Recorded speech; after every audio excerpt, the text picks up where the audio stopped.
like to request Shri Chandra Dixit, special guest, to kindly deliver his address to our modern students on the topic Indian culture and modern students. Most revered His Holiness Shivochidananda Saraswati Maharaj, most respectful Professor Diptimoy Das, really I am very much grateful to them. They have taken so much trouble to make this students awareness program a great success. I must thank Mohanlal Agarwal, the initiator of this students awareness program on value education, and I feel myself proud to just say something about student awareness program on value education. The part of it is Indian culture and modern students. Indian culture and modern students. How they are related and what should be their relation. It has been discussed in the topic. So, Indian culture or Bharatiya Sanskriti is the culture which is professed by the people of India or Bharat. This culture is said to be the oldest and most ancient culture of the world. It based on this Vedas. Therefore, it is known as the Vedic culture. The Vedas are the oldest and the most ancient scripture of the world. The Vedas are said to have emanated from the heart of the Almighty Supreme Lord through His nostril and are said to have been revealed to the ancient seer, rishis and munis of this sacred land of Bharatvarsha. Nobody knows when the Vedas have been so emanated. The Vedas are therefore said to be the eternal scripture of the world, and hence Indian culture or the Bharatiya Sanskriti is called the eternal culture or Sanatan Sanskriti of the world. The people of India or Bharat have been following and practicing this culture since time immemorial. The Hindus, who constitute the vast majority of people of India or Bharat, have been adopting and following Indian culture. Therefore, Indian culture is also known as Hindu culture. Indian culture is a great culture of the world. It is very rich in many most valuable principles and practices. So, most important principles are: 1. 4 great goals, Purusartha Chaturshtayo of human life: Dharma or ethical value, Artha or economic value, Kama or vital value, Moksha or spiritual value. 4 stages of Ashram Chatushtaya of human life: Brahmacharya Ashram or student life, Grihastha Ashram or householder's life, Vanaprastha Ashram or retired life, and Sannyasa Ashram or renounced life. 3rd, 4 classes, Varna Chatushtaya of the people in the society: Brahmana class, Kshatriya class, Vaishya class, and Sudras class. Law of action, Karmapada Siddhanta, and doctrine of rebirth, Punarjanma Siddhanta. As regard valuable practices of Indian culture, there are numerous observations, rites, rituals, festivals, ceremonies, customs, tradition, etc., which are observed in the day-to-day life of the people. One most important practice of Indian culture is Sola Sanskar or 16 rites which are performed at the various stages during the entire human life, commencing from birth or even before birth up to death.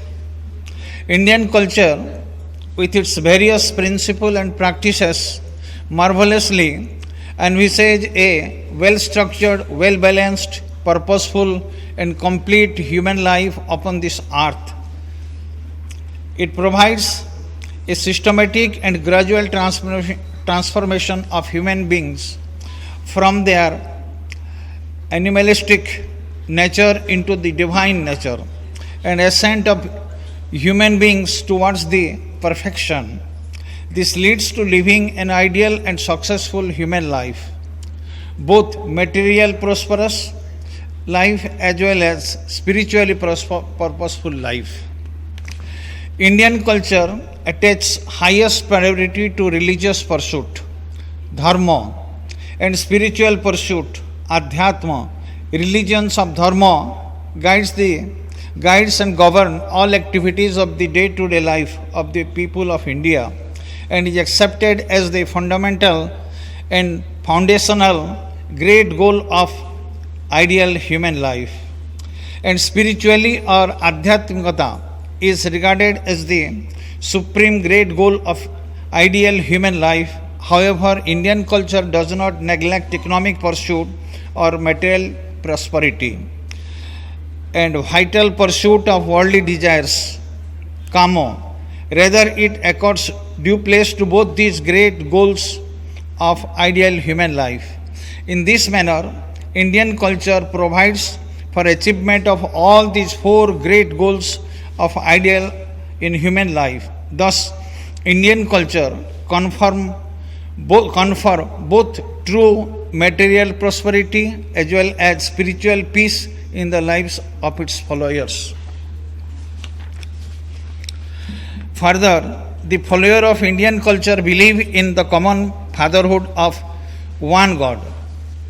Though known in different names in different religion, an universal brotherhood of all human beings, irrespective of their caste, creed, color, sect, rationality, religions, faith, and therefore they see the whole universe as one family, Vasudhaivam Kutumbakam.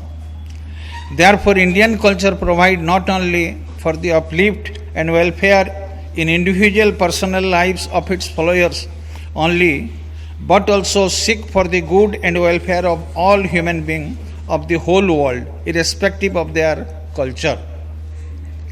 The followers of Indian culture pray for the welfare of all beings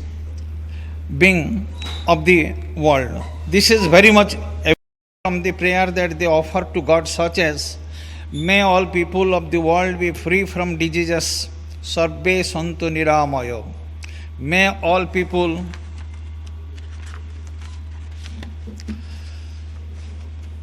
of the world become prosperous, sarve sam mangalam bhavatu.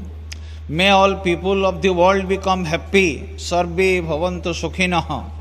May all people of the world become peaceful, sarve sham shantir bhavatu, etc. They even pray for the welfare of other living beings of the world, such as animals and insects, plants and trees. In view of this foregoing, the great Indian culture is said as the sublime, lofty, unique and ideal culture in the world. In view of the greatness and loftiness of Indian culture, even the Western philosophers and thinkers profoundly praise and speak high of Indian culture, and many Westerners and people belonging to other cultures are also following and practicing Indian culture. But most unfortunately, the vast majority of us are, particularly most of our modern students, are not following and practicing our own Indian culture, which is meant for us. Instead, our modern students are following Western culture, which is aligned and not meant for us, and which is materialistic, Vastuvadi, and sensual pleasure oriented, Bhogvadi, Only consequently there is a material prosperity but no peace in the personal future life of our modern student. Instead, there are sorrow and miseries only in their future life. Thus, our modern students deprive themselves of the immense benefit of Indian culture and they leave their precious human life in vain.